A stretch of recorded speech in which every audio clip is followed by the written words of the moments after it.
That morning, a messenger from the White House arrives at Ford's Theather to spread the news that the Lincolns will attend the evening's performance.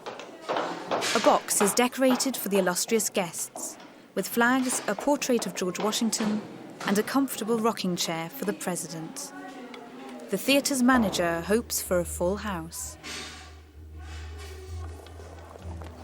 As a frequent actor at Ford's Theather, Booth knows the theatre well and has kept a pigeonhole there, a mailbox that he checks regularly. Oh, the president will be here tonight. Lincoln will be at the theater tonight? This is the opportunity I have been waiting for. I must think and act quickly.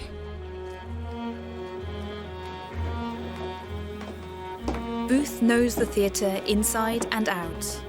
The rear stage entrance leads to the lower stalls. For the moment, the stage is empty. One of America's most famous actresses, Laura Keene, will be performing tonight.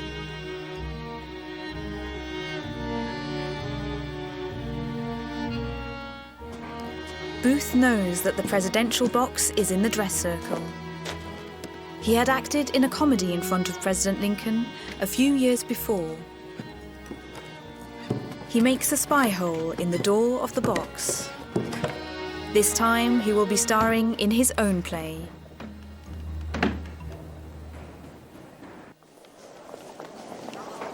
Since 1861, when Lincoln first moved in, the White House has been open to all. Even during the war, anyone could visit the president in his office, and with any luck, tell him their worries and troubles. Today, Lincoln hopes to leave early, but first he personally answers a few letters.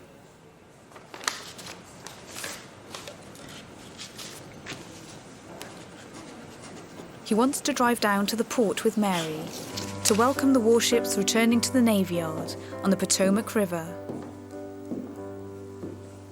They have a few hours to spare before the theatre performance begins.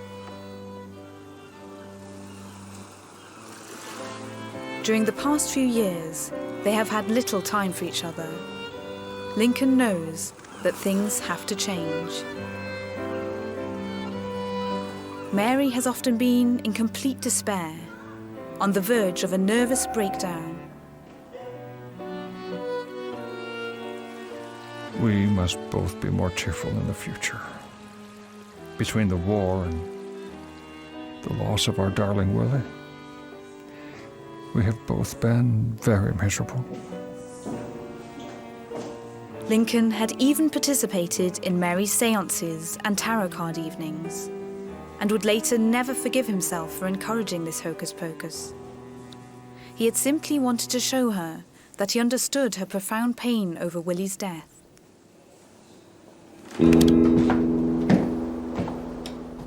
Not far from the White House, John Wilkes Booth meets with his accomplices for the last time. In one fell swoop, he wants to assassinate the Vice President and the Secretary of State as well. The others are reluctant at first, as they had only agreed to the kidnapping. In the end, he convinces them to go along with his plan. Many will condemn me for what I am about to do, but future generations will thank me for it.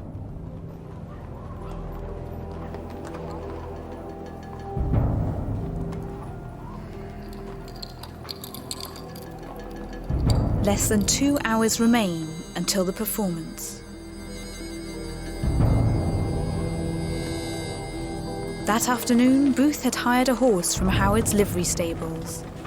A price had not been agreed upon, as he hadn't known how long he would need the horse. When Booth returns, he says that it will be 10 days. You said 10 days? 10 days. 10 days. 10:15. Same price, though. For you, Mr. Booth? This is very important. Give this to the newspaper. He hands over a letter with instructions to take it to a newspaper the next morning.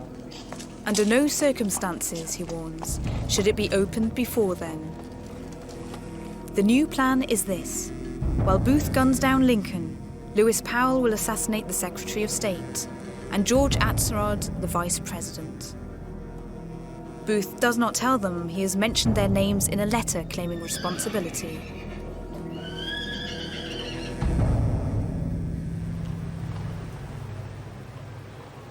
Mary and Abe are late. General Ulysses Grant and his wife had been expected to accompany them to the theatre, but cancelled at the last minute. The two women do not get along.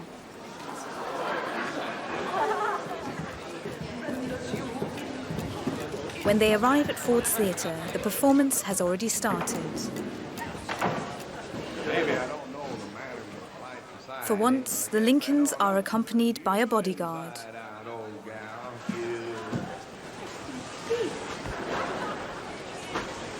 Sir, your vulgarity renders you intolerable in polite society. The comedy is about a rich but rather foolish American who is visiting his aristocratic relatives in England. Society, but I guess I know enough to turn you inside out. Old The play gal. is a crowd pleaser and promises an entertaining evening, Man-trap. but not for everyone.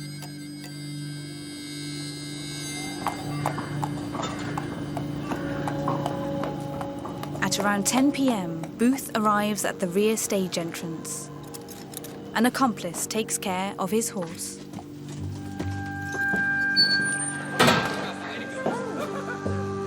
That accounts for what I've heard so many young ladies say. The bodyguard leaves his post, heading down to the stage to catch a glimpse of Laura Keene.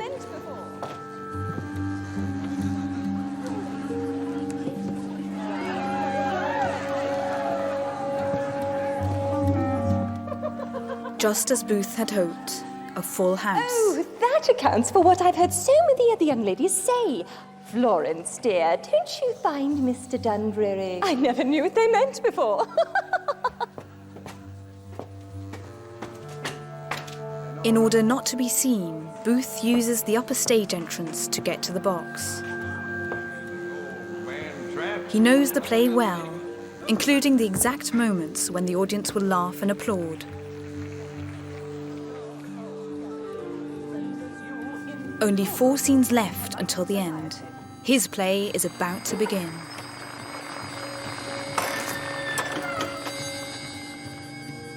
Well, surely a villain of coil stability would have destroyed the note. It would have been the very essence of...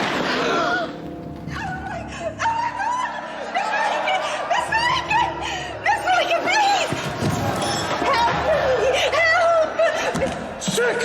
Step back, Tyrannus!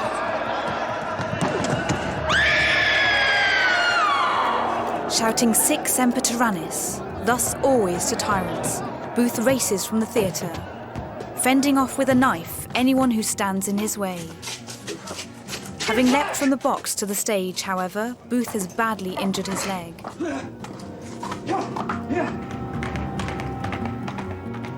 Mounting his horse, the legendary actor disappears into the Washington night.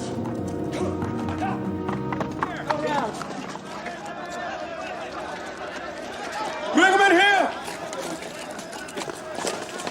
At the theatre, the president is still alive. Severely wounded, he is carried to a house across the street. Abraham Lincoln, who fought for freedom, now has to fight for his own life.